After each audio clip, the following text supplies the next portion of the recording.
Señor, ¿Cómo estás, Luis? qué gusto verte. Bienvenido Igualmente, a casa, un realmente. placer. Gracias a todos los de la mesa. Quiero, antes que nada, recomendar la lectura del libro de Sergio, que ha presentado junto con María Elisa Peirano, que es la primera revuelta fiscal de la historia. Muy interesante la hipótesis de un impuesto que puede generar un montón de cosas.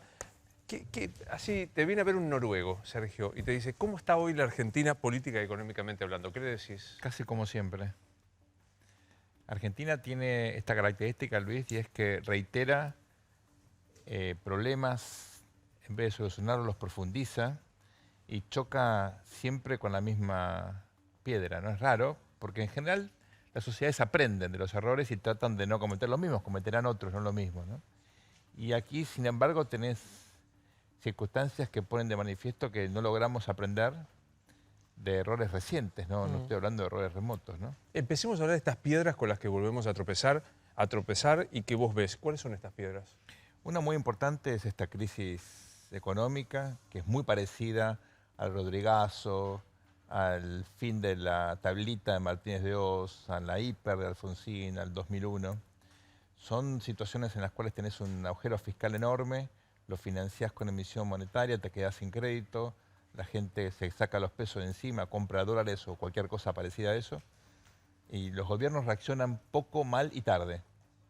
Niegan la situación, ponen, digamos, cepos o restricciones, tratan de tapar el sol con la mano y por supuesto no funciona. Y muchas veces esto termina en situaciones caóticas. Esperemos que esto no pase, ¿eh? Esto iba a preguntarte. No, bueno. O sea, te iba a preguntar, porque digo, la tablita terminó mal, el Rodrigazo Claro, sabemos todos cómo terminó, claro. la hiper, digo, ¿vos ves que es el iceberg está ahí o hay posibilidad de torcer? El iceberg está cerca, lo que pasa es que en general te crujía el sistema financiero. Teníamos un sistema financiero más grande y no tan sólido, ahora es chiquitito y muy sólido. Los bancos están fuertes, por suerte.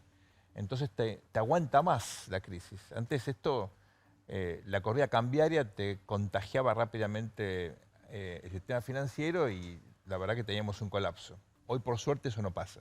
Eso le da margen al gobierno como para implementar un plan de estabilización. Creo que le pide el Todo el mundo, el mundo, todo el fondo, todo el mundo. mundo. Entonces la gran pregunta es ¿por qué no lo hacen? Yo no tengo la respuesta porque esto, ¿sabés, Luis? Es algo bastante interesante. Si te fijas lo que pasó con el plan austral con Alfonsín, año 85. Alfonsín logró una muy buena Sí, elección claro. en octubre de ese año. Lo mismo ocurrió con Menem, el plan de compatibilidad 91, 93, 95, esas muy buenas elecciones. Ganó incluso la constituyente.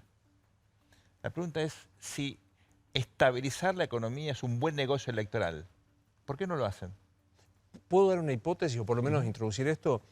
Para que Alfonsín tuviese su plan primavera, apareció un surruil después de tropiezos de anteriores. Menem convocó a Cavallo y había como una autoridad.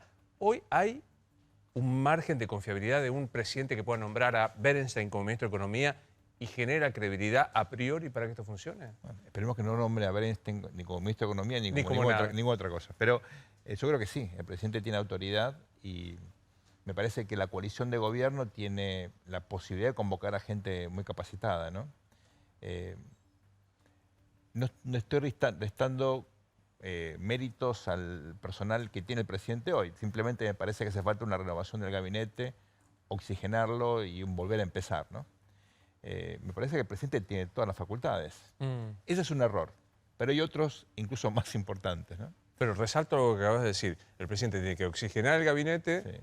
cambiar nombres y relanzar su gobierno. O sea, Sí, esto lo acabas de decir vos. Pero hay otros errores, decías. Sí, hay otros errores, tal vez incluso más importantes.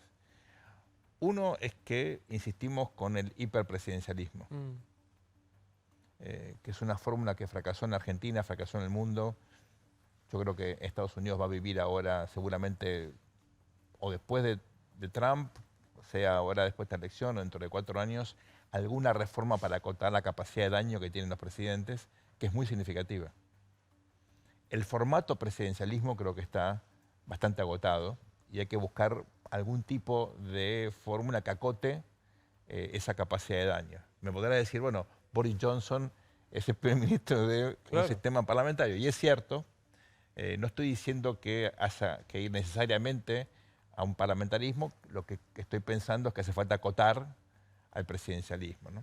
sobre todo en un contexto como el nuestro, donde tenés presidencialismo de coalición. Y la verdad que no cuaja. Si tenés coaliciones electorales, no se transforman en coaliciones de gobierno. No pasó ni con la Alianza, ni con Cambiemos, tampoco ahora. Es un formato muy, digamos, son geometrías distintas. Es muy interesante lo que vos planteás, porque que aparezca una coalición de un sistema parlamentario en donde vos tuviste que acordar es una historia. Ahora, creer que el ejercicio único del presidente puede nacer de un conjunto de fuerzas que aparecen es como un contrasentido. Sí, es muy difícil. Vos decís, bueno, tal vez hay presidentes que tienen capacidades distintas y pueden mantener a la coalición junta. Eso se dio en Uruguay, por ejemplo. Se está dando ahora también. Acá es un presidente de coalición, de hecho. Se dio en Chile. Pero son países unitarios, no son países federales. O sea, son élites un poquito menos complejas. Las élites son siempre complejas, pero un poquito menos complejas, ¿no? Acá con países encima federales, grandes, muy heterogéneos, es realmente difícil. Vos decís, bueno, mejor tener dos partidos grandes. Bueno, no tenés dos partidos grandes y los partidos grandes en el mundo se están debilitando muchísimo, ¿no? Claro. Así que yo creo que hay que pensar esto un poco fríamente y cambiar de formato, ¿no? Veamos un poco el tema de la coalición gobernante en este momento. ¿Qué pensás de la discusión de la interna Cristina Alberto? Si existe, si esto empuja, si esto complica, si esto es nada más que una actitud de los periodistas que nos gusta encontrar ahí una disidencia. Mira, Luis, podemos hablar toda la noche de eso. La Argentina tuvo problemas antes de este vínculo entre Alberto y Cristina. Antes era Mauricio con Lilita y antes era, y ponerle el nombre, ¿no? Que Cristina no era la presidenta porque estaba Néstor, y estaba el doble comando, y antes Néstor que tenía a Duhalde, y siempre había un antes, ¿no? La Argentina viene en una franca decadencia hace, poner el nombre, 5, 6, 7 décadas, no importa. Es un país que viene en una reversión del desarrollo. Éramos un país bastante desarrollado y hoy somos un país que tiene un salario ridículo.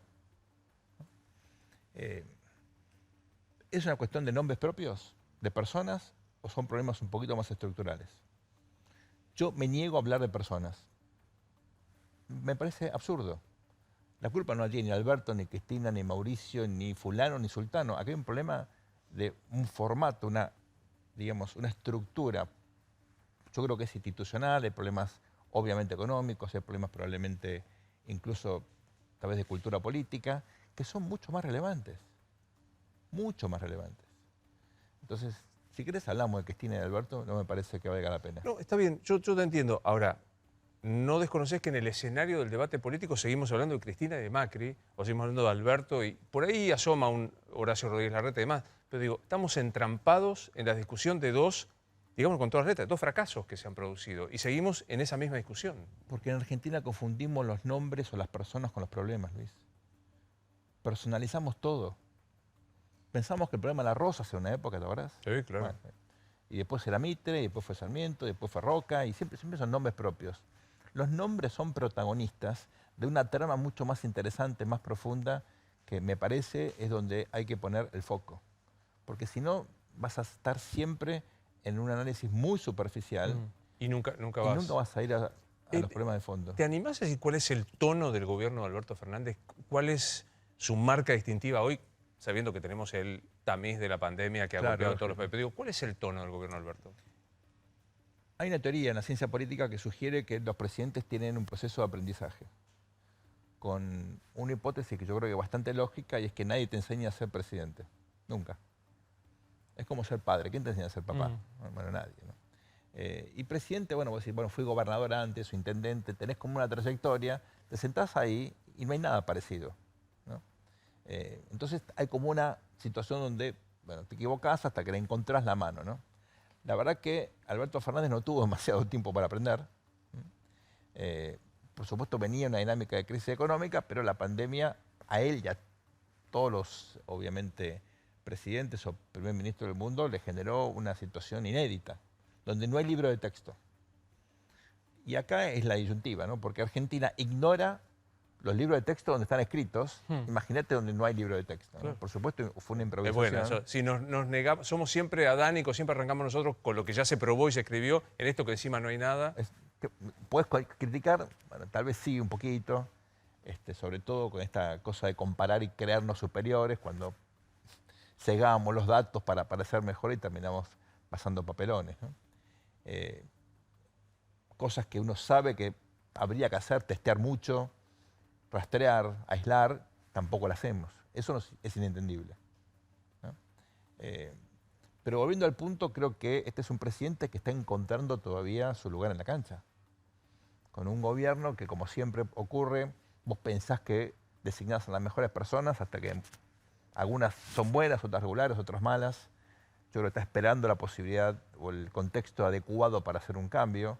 Cada ratificación de funcionarios que aprendimos nosotros, Luis, de chiquititos. Ahí que se van. No voy a cambiar, no voy a hacer... Sí, se van automáticamente. Es así. Hay una sensación de... Una sensación, no me gusta la expresión porque ya sé dónde vamos. Pero digo, el gobierno dice, es fake news que las empresas se vayan, es exceso de título que crezca el desempleo, y por otro lado uno ve que las inversiones no aparecen, No, claro. que se pierden los puestos de trabajo. Sí. ¿Qué es este divorcio o no sé, esta cosa de hablar para creer que con hablar yo conformo una realidad? Bueno, hay toda una teoría, ¿no? Cómo hacer cosas con palabras, una teoría de la década del 60. Austin, que pensaba eso, ¿no? Alguien que pensaba que estableciendo parámetros discursivos vos construís realidades. La ¿no? teoría performativa, esta cosa que yo digo y creo esa realidad. Bueno, no pasaría, no estaría, tengo no la mala información. En este caso, ¿no? Claro. Pero mucha gente cree eso, ¿no? Que hay como una dimensión simbólica, discursiva, que es más relevante que la realidad concreta, sobre todo en materia de política económica, estratégica y demás, cosa que por supuesto sabemos que no es así, ¿no? Mira, Luis, hay una cifra que es horrible, ¿no? La inversión este año en la Argentina es la más baja de la historia. De vuelta, la inversión en la Argentina es la más baja de la historia. De que se tenga la Infiteusi de Rivadavia, desde la Infiteusi de Rivadavia desde que hasta tengo acá. registro de inversión, 9,5%. Es un desastre. Argentina venía con una tasa de inversión baja, pero este año es un verdadero desastre. Entonces yo creo que, entiendo que discursivamente uno quiera suavizar un poco las cosas, el gobierno va a pagar un costo enorme, político, electoral, si no reacciona. Y me parece que está poniendo en juego la marca peronismo. A ver. Bueno, el radicalismo entre la hiper y la crisis del 2001, entre el 89 y el 2001, transformó un partido de poder nacional, vigoroso, en un partido que sigue siendo importante, pero es la sombra de lo que fue. Yo creo que la oposición no gana sin el radicalismo, pero el radicalismo solo tampoco gana. El radicalismo es a la oposición lo que Cristina al peronismo, ¿no? Bueno, el peronismo puede perfectamente experimentar un desgaste parecido. Bueno, vos sos como siempre, muy elegante para hablar, pero lo que estás diciendo es, si no los convence la realidad económica, si no los convence la realidad electoral, que los convence que por ahí se llevan puesta al peronismo. Sí. Bueno, O sea, que lo hagan por preservación. ¿Qué digo? Por instinto de supervivencia, claro. Estamos a un rato del 17 de octubre. Sí, sí. Fíjate que yo veo acá como una especie de silencio a los gobernadores, que yo los entiendo porque tiene una realidad, primero sanitaria, económica, social, gravísima, ¿no? Pero aparte, la pregunta es, desde una provincia, ¿te vas a meter en el despelote que es Buenos Aires, este ecosistema raro en el cual vivimos? No.